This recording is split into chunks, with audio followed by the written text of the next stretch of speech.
So we meet at a very challenging time in world history. You and me, young and old, all of us feel the weight of the unfolding of the story of our planet. There is war. There is mass population displacement. We are witnessing the falling apart of our ecosystem. And in the meantime, there is a rise in religious fundamentalism. At home, the ghosts of racism, the ghosts of homophobia, the ghosts of violence in all shapes and forms. That ghost we thought was the ghost of the past has shown us that it is in fact the ghost of the present. Our children are growing up in a world that is really hard to fathom. My kids, just this past year, have had several times to either stay home because school was closed or evacuate because of threats written on someone's Facebook page, an email, a text message. Our kids are growing up in an environment that we have a hard time even conceiving of. You know, and I see them poring over their iPhone, iPad, their video game console, their mind disconnecting as best they can from the world that is collapsing around them, trying somehow to be kids in the few years they have. And who can blame them? I meet them, during my bar mitzvah program, the bar mitzvah program that I lead, and I've been leading now for several years. And they sit around the table with me, and they too are hearing what we are hearing. They too are absorbing the news the way we are absorbing the news, and they are having a really hard time making sense of it all. And so together we are having conversations. I ask them to share with me what's going on for them when they hear what we hear. And we have just beautiful conversations, really. And then I ask them, you're 11, you're 12. Like, what do you see yourself doing in 10 years to work towards healing the planet, to work towards, healing the things that you see are destructive and unwholesome? Trying to tap into the enthusiasm of youth, the utopian ideals that I remember being 12 and having. And they look at me as if I had just arrived with the last rain or just fallen from Mars or something. With this weird look in their eyes, they say, there's nothing we can do. It's all over. What are you talking about, Rabbi? That's on a good day. Usually they don't call me even that. But they really are resigned. They are 12-year-olds. And they sit around the table with me and they say, it's all over. It's too late. Your generation and the generation before have destroyed the whole thing, and now there's nothing we can do anymore. And I know that it's not a 12-year-old kind of talking. A 12-year-old, you should be wanting to change the world, to flip it upside down, to scream on top of the mountains. So I know that they are hearing something that no 12-year-old should be hearing. And I want to talk tonight about learned hopelessness. Because that's what I see in these children. That's what I see around us. This week's Torah portion is the second Torah portion in the book of Numbers. You know why we call the book of Numbers the book of Numbers? It's not because of the Hebrew, because the book is called Bamidbar, which means in the wilderness. Why? Because these are the first words of the book. And so in our tradition, we name the book after the first words. But the Christian writers looked in the first chapters of the book and said, well, look at that. What's going on here is a census. They are counting people. They're numbering people. So we're going to call the book of Numbers, because that's what we see. There were a lot of numbers in this first Torah portion. And they're right. What is happening at the beginning of the book, as the Hebrew tribes are about finally to leave the bottom of Mount Sinai, the foot of Mount Sinai, and to start their trek towards the Promised Land, they are counting, they are numbering every male over 21. That's the census. Why? Because we're going to need soldiers. We're going to travel through lands that are not ours, and who knows what we are going to encounter. We need to be prepared for battle. And so that's what they are doing. They are counting bodies. And that's what we are doing too.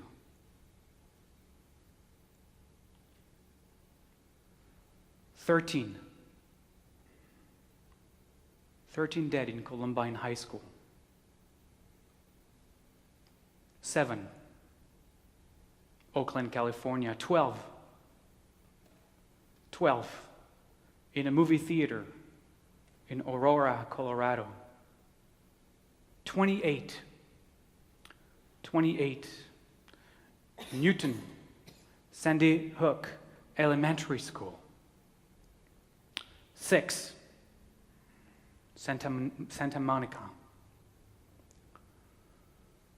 1, Seattle Pacific University.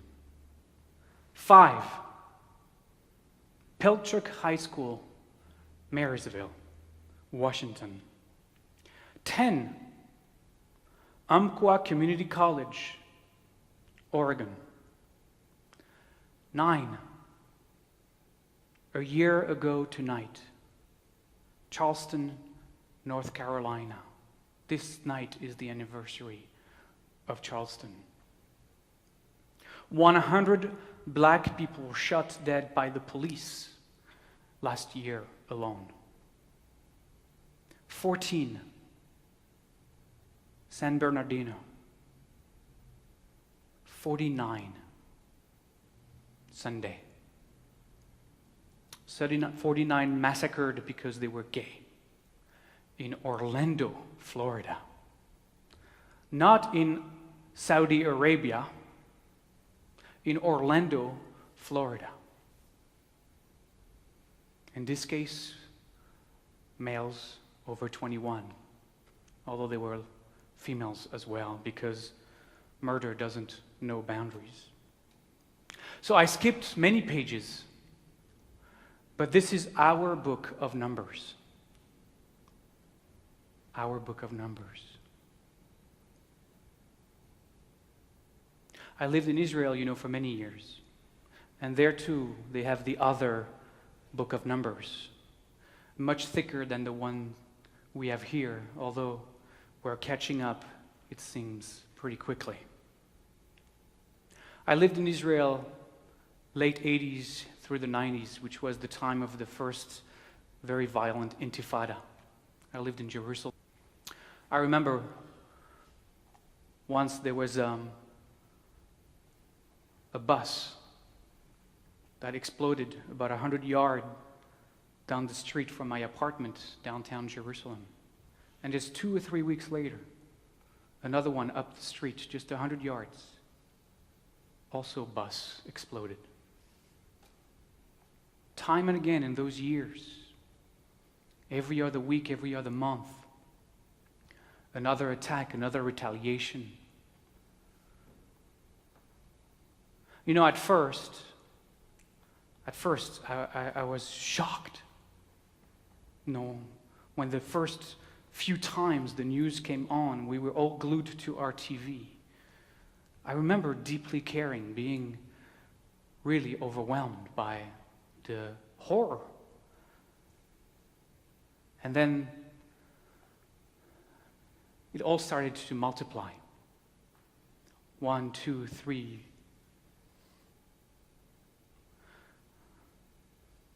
I find myself in a really bizarre place in my consciousness, my early 20s, where the numbers began to really matter to me. Maybe for my own mental health, but maybe because they came at us too fast. I started to pay less attention to those who had only 1 or 2 people dead.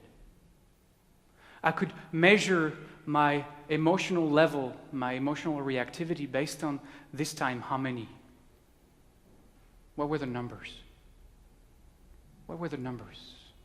And if the numbers were high, I cared more. If not, in a kind of sick and twisted kind of way, it stopped affecting me.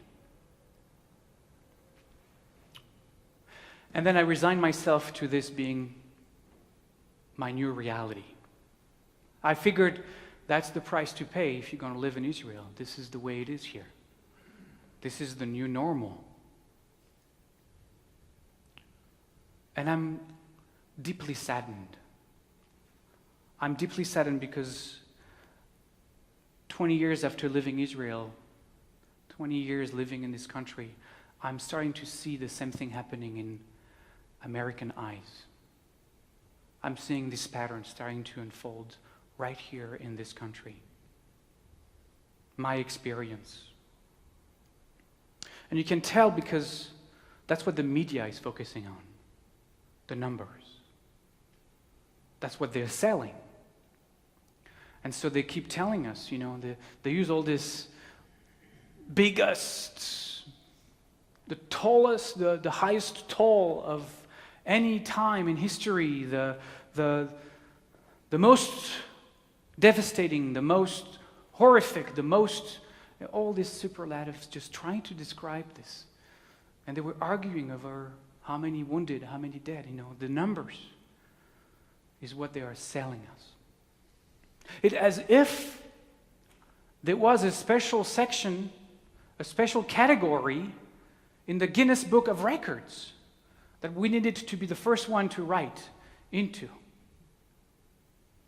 As if there was a competition between Newton and Orlando.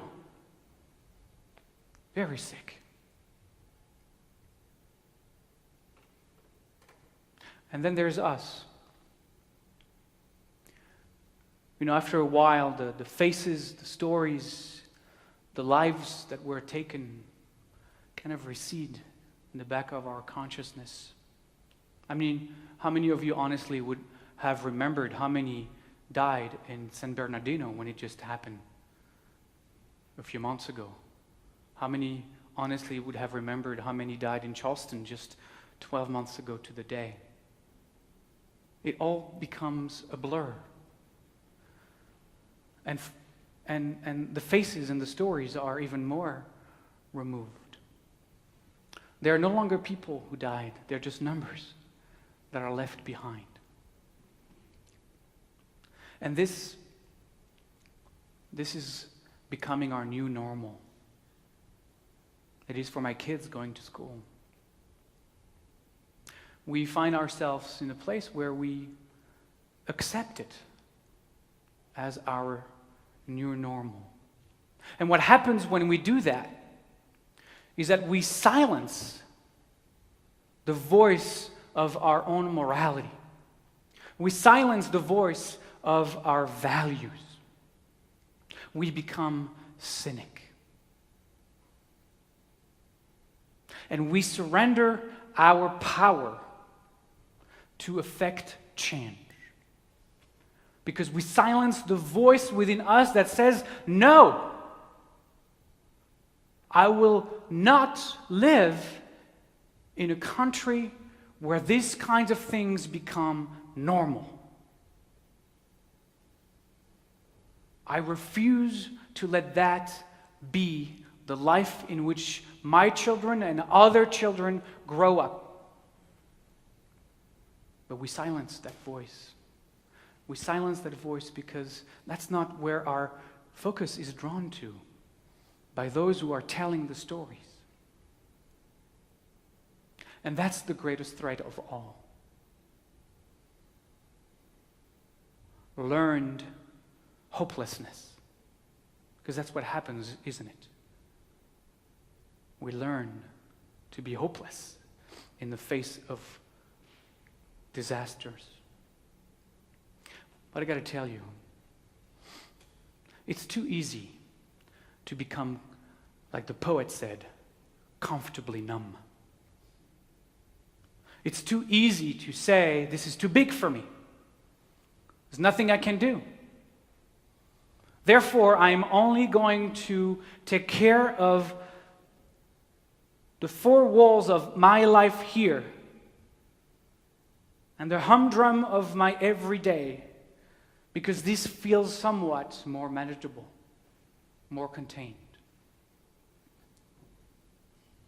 And so we, like our kids, are disconnecting from reality. They dive into a virtual reality of their video games because there it's easier. It's more manageable.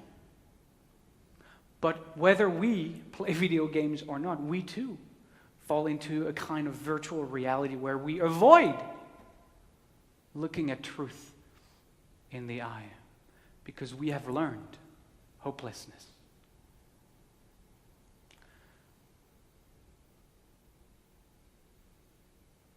Care and compassion.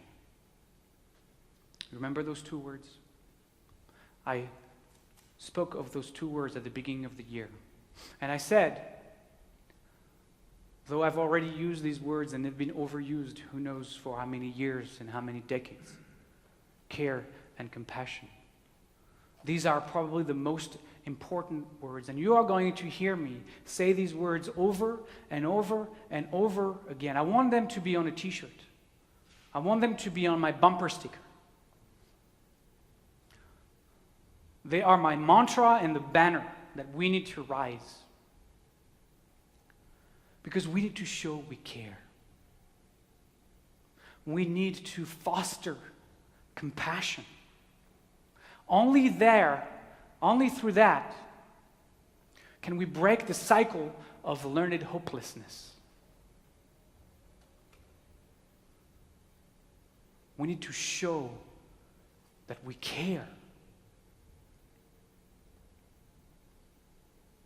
We need to show that we care. We need to stop that arms race that is happening in our streets, where any would-be mass murderer can buy in the street corner store a weapon of war.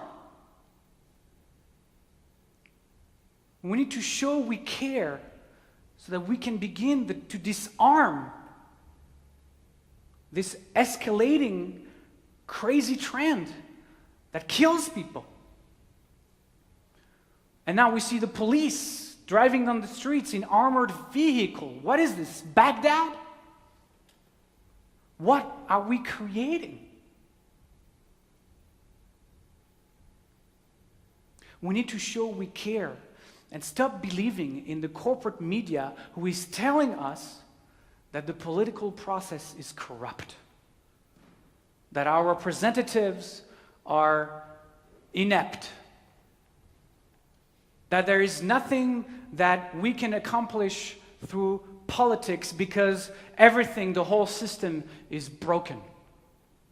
And they are spoon-feeding us this message day in and day out. So we disengage. Learned hopelessness. So we stop participating besides voting every 4 years. So we no longer take to the streets. So we no longer have a voice. So that those same corporate executives can complete buying the rest of our political system from under our eyes.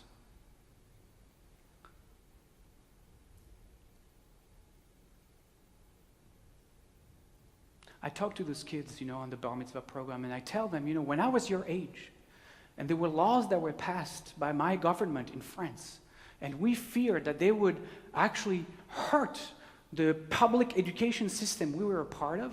When I was 15, when I was 16, we left school and we marched in the streets.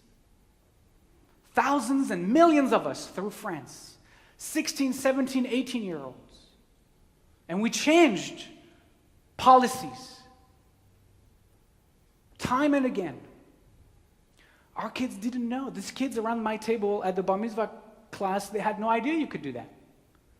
And I say, in your day and age, with all the technology you have at your fingertips, you could gather hundreds of people in the streets like that.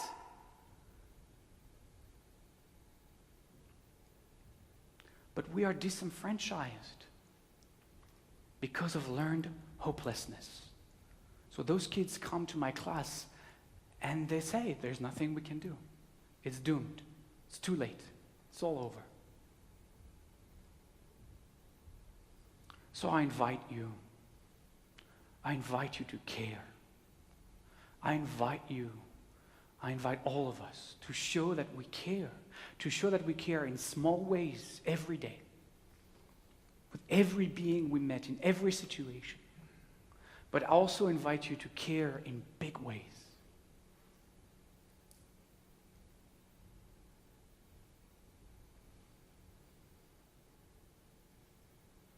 Only when we do. We do. We cannot wait for them to do it. We cannot wait for another savior to lead us. We have to show that we care. Only when we do that. And perhaps there will be a chance that our children will grow up in a place that embraces greater peace, greater wholeness, and greater shalom. It is time for us to be angry in a very compassionate way. And that's important to say. It's time for us to be angry, but never to demonize the other. It is time for us to be angry because we stand on our principles, our values, our ethics. Not because the other is bad or wrong. That doesn't lead anywhere. But because we have to stand for what we believe in.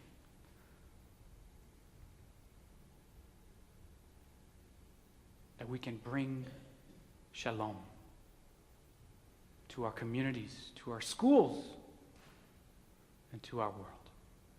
Ken Yehi Ratzon.